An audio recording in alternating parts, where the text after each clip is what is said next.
Part 1. The Cowardly Traitor. A broken promise is far deadlier than any physical disease. I learned this harsh, unforgettable lesson when I was dying in a cold hospital bed 15 years ago. My name is Julian. I am a highly successful, ruthless millionaire. But my vast empire was built entirely on a foundation of pure, burning hatred. My best friend, Leo, was my brother in every single way. We grew up together in a violent, poor neighborhood. We shared our food, our dreams, and our deep secrets. When my kidneys failed completely in my early 20s, I was absolutely terrified. Leo held my hand and made a beautiful, firm promise. He swore he would donate his own kidney to save my life. The doctors tested us and confirmed we were a perfect match. I cried heavy tears of pure gratitude. I trusted his word completely. I believed our incredible brotherhood was stronger than death.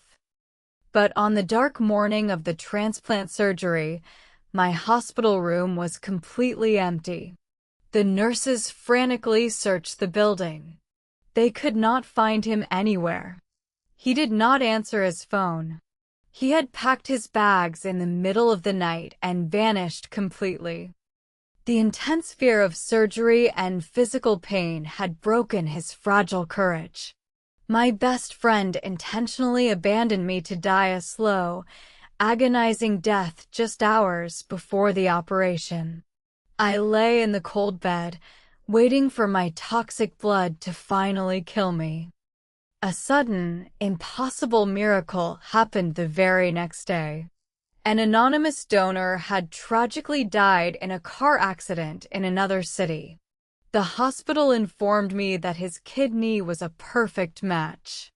The surgeons rushed me into the bright operating room immediately.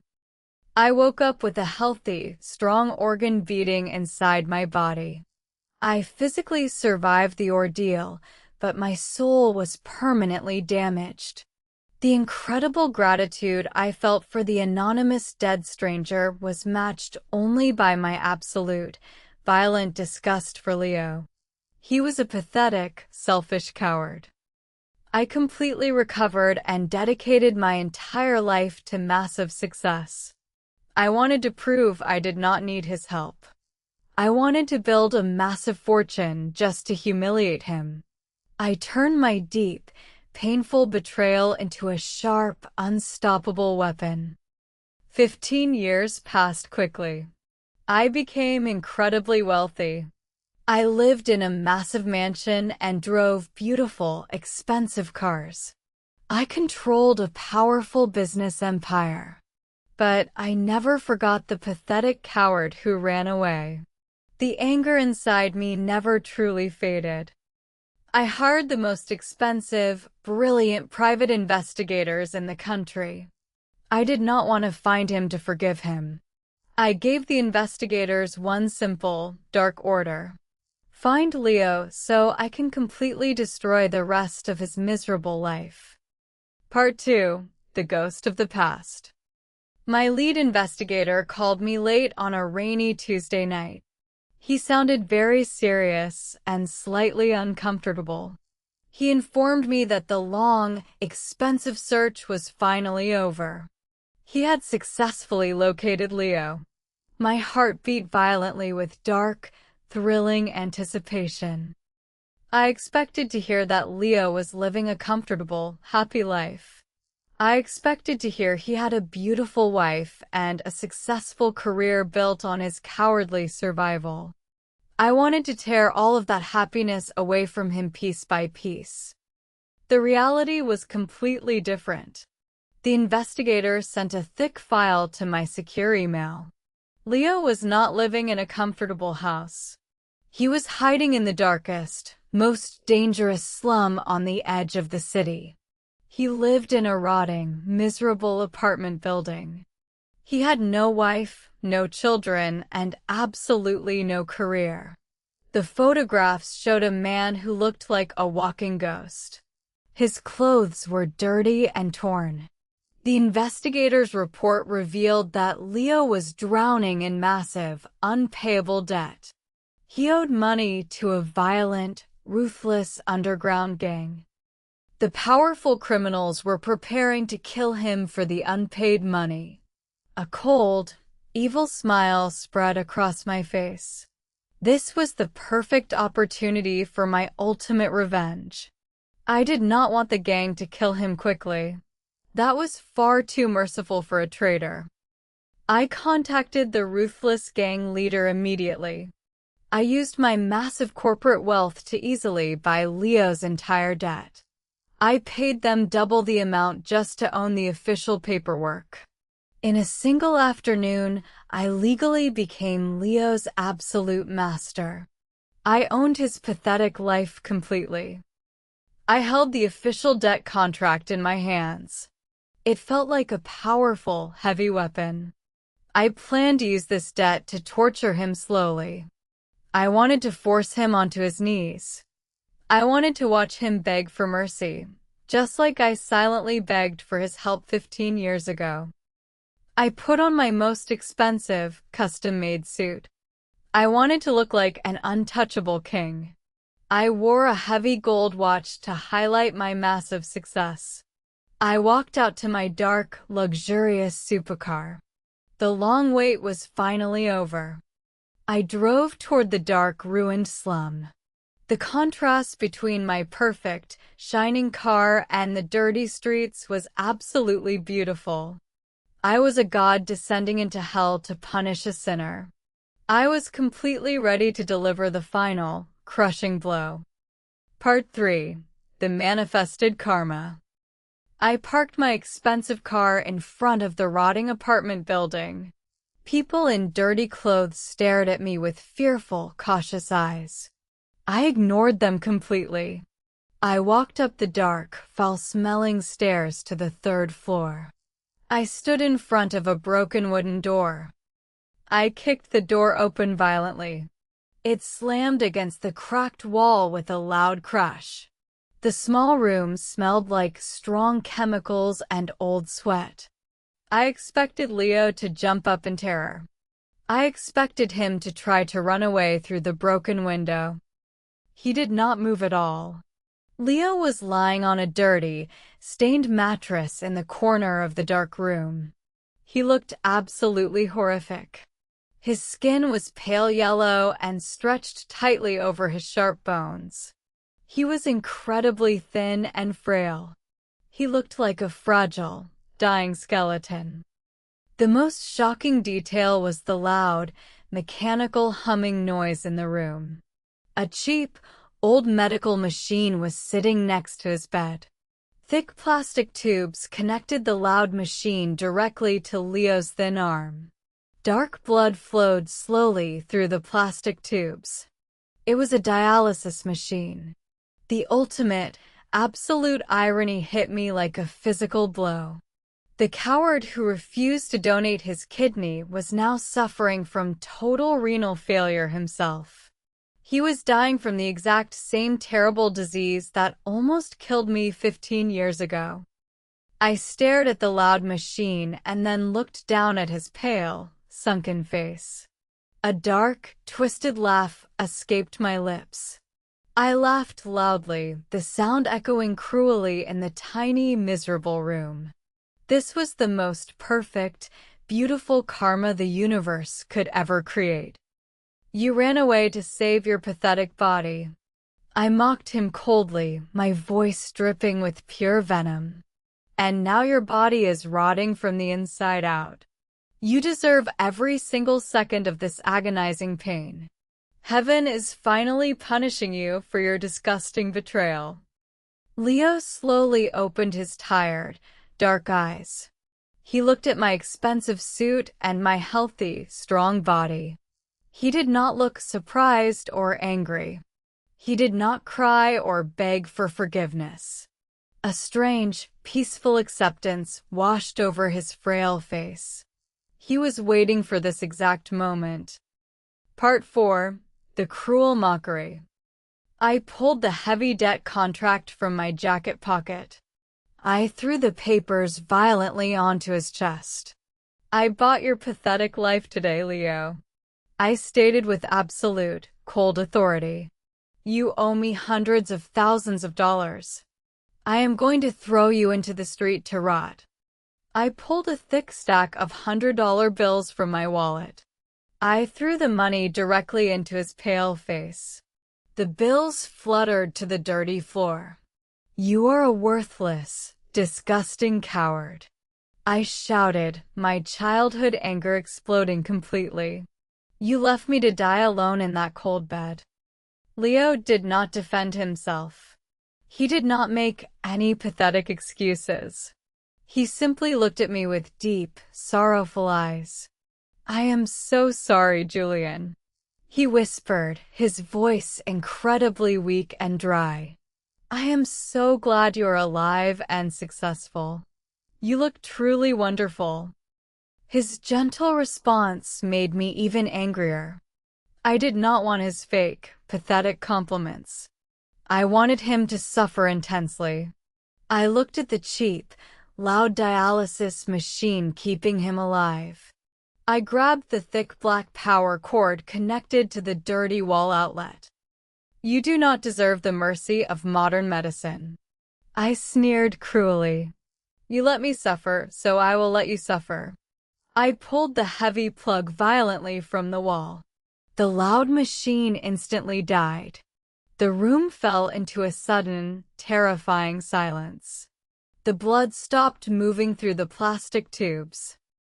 I expected him to panic. I expected him to scream and desperately reach for the power cord to save his own life. Instead, Leo let out a long, quiet sigh. He relaxed his thin body onto the dirty mattress.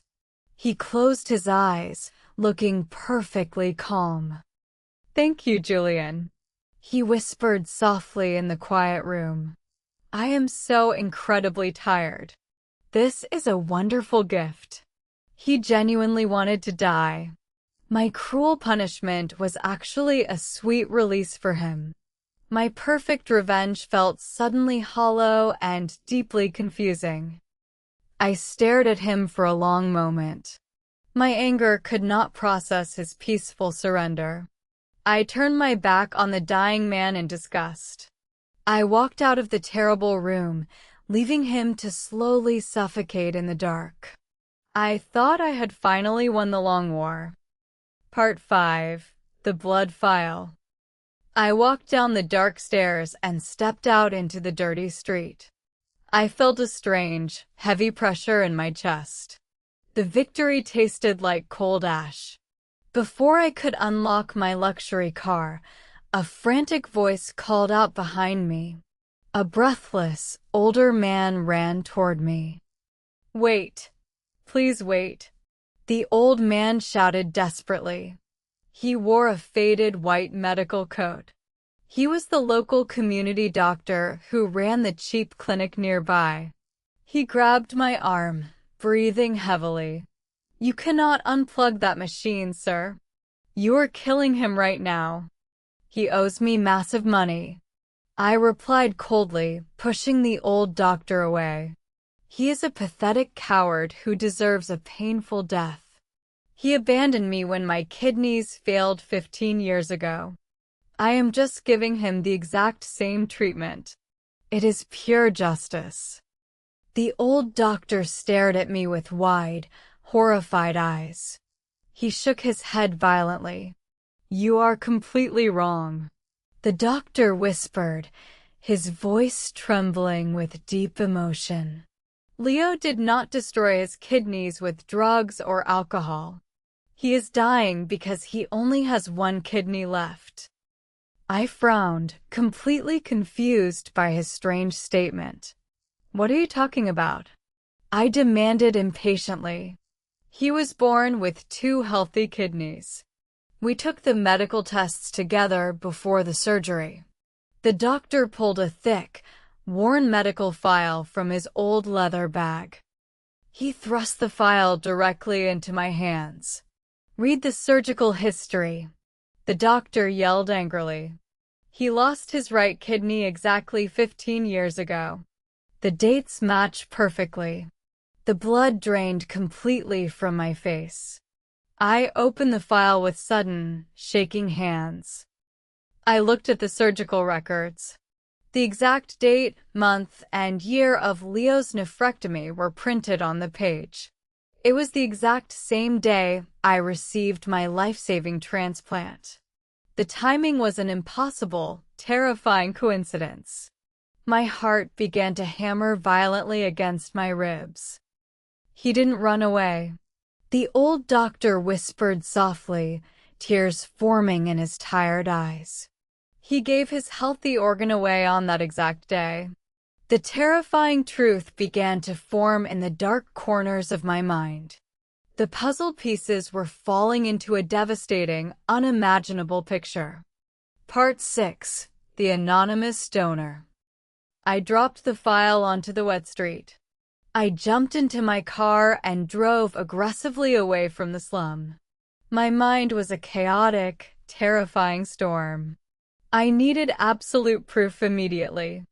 I drove directly to the massive, expensive private hospital where I received my transplant 15 years ago. I stormed into the chief administrator's office. I used my immense wealth and powerful influence to terrify the hospital staff. I demanded access to the highly classified, sealed donor records from my surgery. The administrators tried to refuse, but my aggressive legal threats quickly broke their resistance.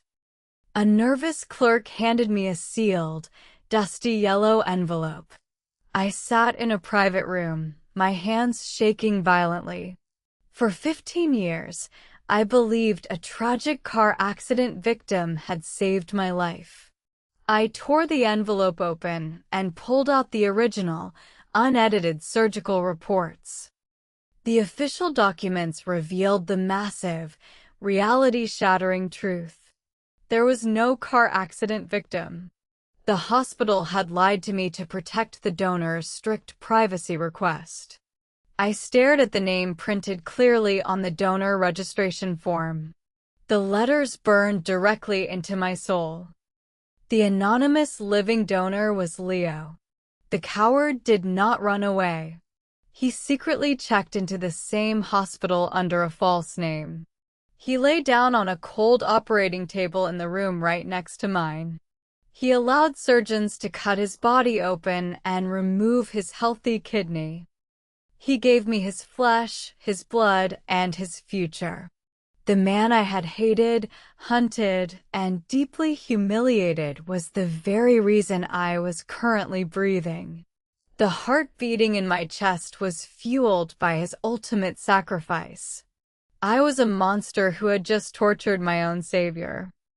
I collapsed onto the floor of the hospital room, gasping for air. The crushing, agonizing weight of my terrible mistake paralyzed my lungs. I had proudly thrown money at his dying face. I had aggressively unplugged the machine keeping him alive. I had actively murdered the greatest friend in the world. Why did he lie? I screamed into the empty room, tears pouring down my face. Why did he make me hate him? I needed to understand the reason behind his beautiful, agonizing disguise. I grabbed the papers and ran back to my car, desperate to find the old community doctor again. Part 7. The Genetic Death Sentence. I drove back to the dirty slum at a dangerous, reckless speed. I found the old doctor sitting quietly inside his small, poorly lit clinic. I crashed through the front door, waving the hospital documents frantically. Why did he hide the truth? I begged, my voice completely broken. The doctor looked at me with immense, profound sadness. He walked to a locked metal cabinet and pulled out another thin medical folder. He handed it to me silently. I opened the folder. It contained complex blood test results dated a few weeks before our scheduled surgery 15 years ago. Leo did a private blood screening to ensure he was perfectly healthy for the donation. The doctor explained softly. But the blood test revealed a terrifying, hidden tragedy. Leo inherited a very rare, aggressive genetic autoimmune disease. The disease was dormant, but it was a guaranteed death sentence. The medical reports predicted that the disease would violently activate within a few years.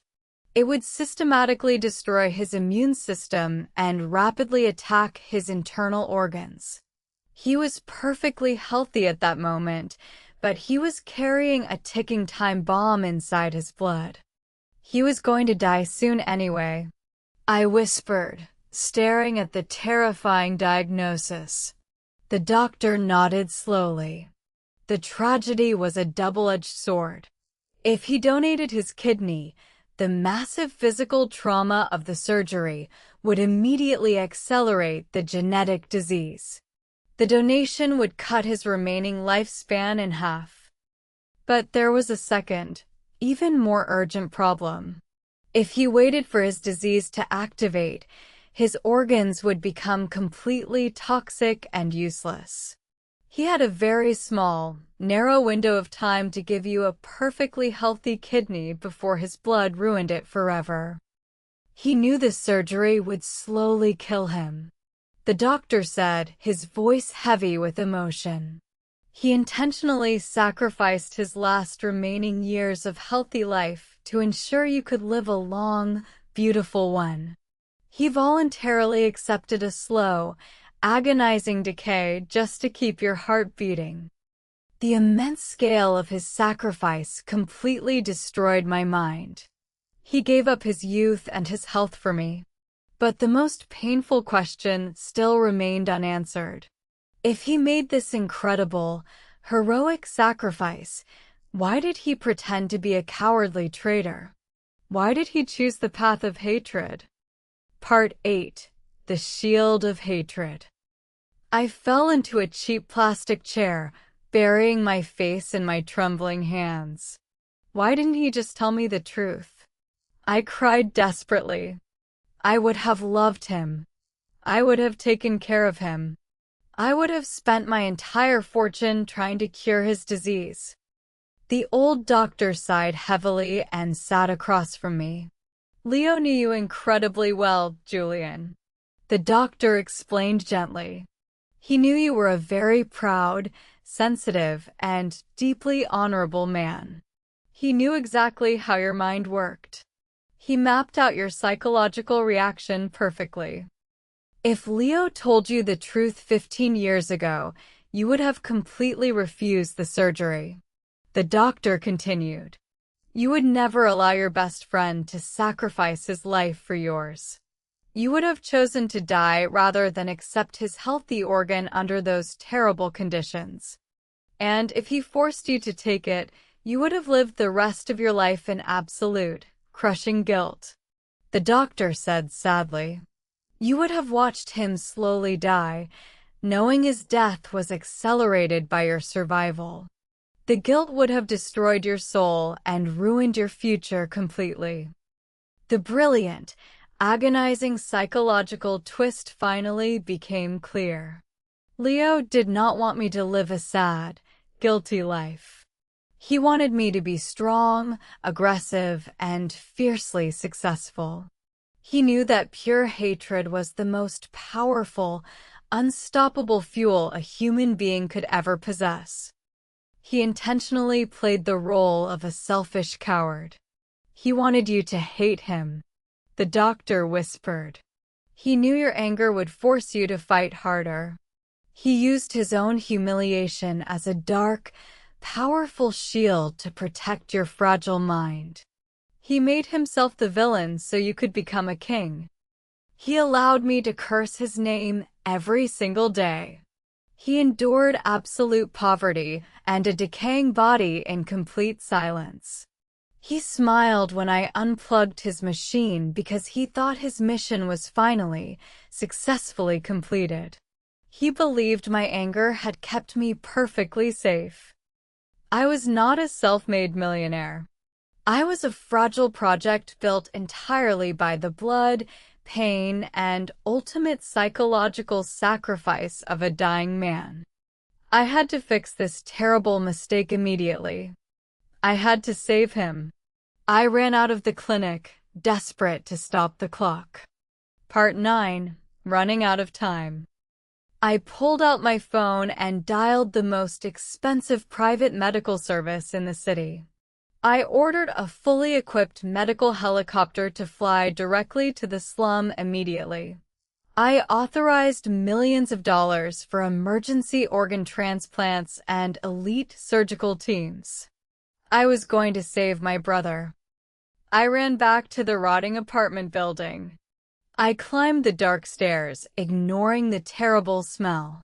I burst into his tiny room. Leo was still lying on the dirty mattress. His breathing was incredibly shallow and weak. I rushed to his side and grabbed his cold, frail hand. "Leo, I am so sorry." I sobbed uncontrollably, kissing his bruised fingers. "I know everything. I know about the anonymous donation. I know about the genetic disease. The helicopter is coming right now. We are going to buy you a new kidney. You are going to live." Leo slowly opened his eyes. He looked at me with deep, profound sadness. He did not look relieved or hopeful. He gently squeezed my hand. "It is too late, Julian," he whispered, his voice barely audible. "The disease has completely destroyed my blood. My body cannot accept any new organs."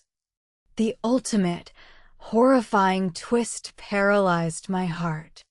I looked closely at his pale arms.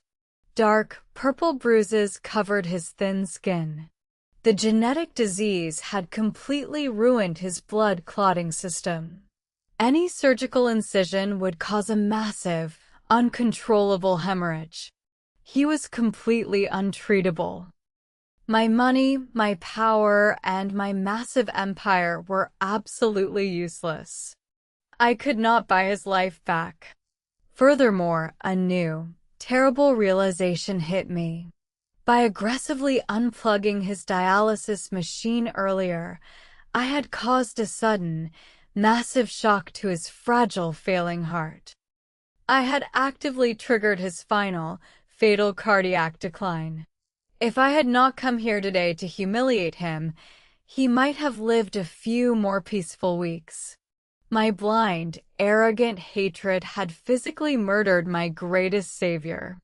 The guilt finally crushed me completely. I had destroyed the only pure thing in my life. Part 10. The Weeping Heartbeat. I fell onto the dirty mattress, holding his frail body tightly against my chest. I screamed in absolute, devastating despair. "Please don't leave me," I begged, tears soaking his torn shirt. "I cannot live with this. I am a monster. Please, Leo, please stay." Leo smiled a soft, incredibly peaceful smile. He slowly raised his trembling hand and placed it flat against the left side of my chest. He felt the strong, steady rhythm of my heart. He felt the healthy kidney working perfectly inside my body. He had succeeded completely. "Do not cry for me, Julian," he whispered, his breath warm against my cheek. "I have lived a beautiful, rich life through you. Every success you achieved was a victory for both of us. The anger kept you safe. Now, let the anger go. You are completely free." His hand fell slowly away from my chest. His chest stopped moving. His eyes stared peacefully at the cracked ceiling. He was gone. My brother died in my arms in a dirty, rotting room while I wore a suit worth thousands of dollars. The silence in the room was absolutely deafening.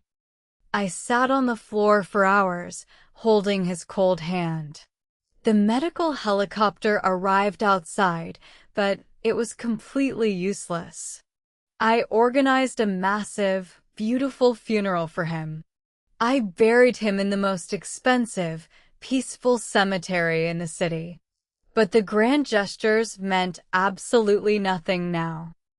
I returned to my massive mansion and my luxury cars. The golden empire I built felt like a cold, empty prison. I sold my companies and dedicated my entire fortune to funding medical research for rare genetic diseases. I spent every single day trying to honor his incredible sacrifice. But the true punishment is permanent and inescapable. I can never forget what I did. Every single night, when the house is completely quiet, I lay in the dark and listen to my own body. I feel the steady, silent rhythm of the kidney working perfectly inside me. It is a beautiful, flawless organ.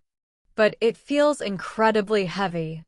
It beats with the silent, weeping memory of a man who died in agony so I could live in arrogance. I am alive, but my soul is permanently trapped in that dirty slum, chained forever to the beautiful, terrible ghost of my best friend.